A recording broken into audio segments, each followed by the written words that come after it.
Florent Gel, chef du bureau Afrique à la FIDH, Fédération internationale des droits de l'homme, bonsoir. Bonsoir. Merci d'être avec nous. Alors, l'enquête à la CPI est ouverte depuis 2014.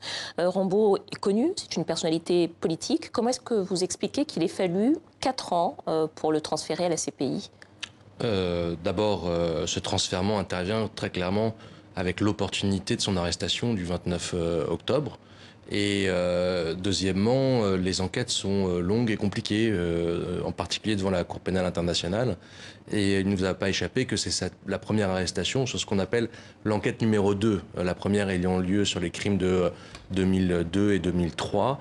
Et là, c'est la CPI enquête à la demande du gouvernement sur les faits depuis 2013, fin 2012, 2013 principalement. Donc c'est ce temps-là qu'il faut pour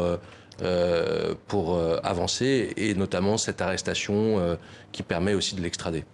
Alors, la Centrafrique, maintenant, bénéficie d'une cour pénale spéciale. Comment ça se fait que ce n'est pas elle qui prenne la main sur cette affaire, sur ce dossier Rambo? Pourquoi est-ce que ce n'est pas elle qui juge? La cour pénale spéciale a vocation à juger d'autres Rambo ou d'autres Séléka, puisque les deux camps seront jugés.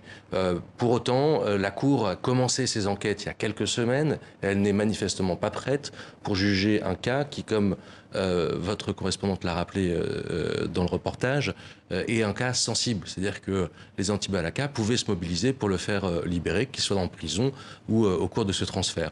Donc la CPI a demandé ce transfèrement et logiquement le gouvernement lui a accordé, ce qui montre une vraie volonté aussi de la part du gouvernement centrafricain de lutter contre l'impunité.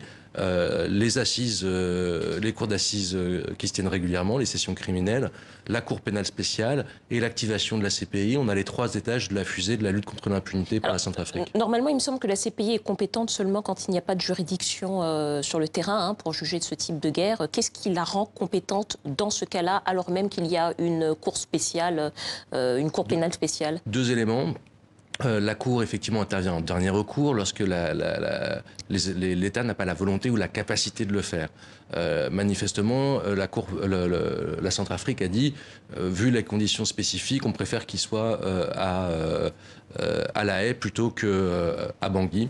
Et deuxième élément, la Cour pénale spéciale a dans son statut une disposition comme quoi, si la CPI veut un individu, elle a priorité pour le faire. Florent Gel, chef du bureau Afrique à la FIDH, merci d'avoir répondu.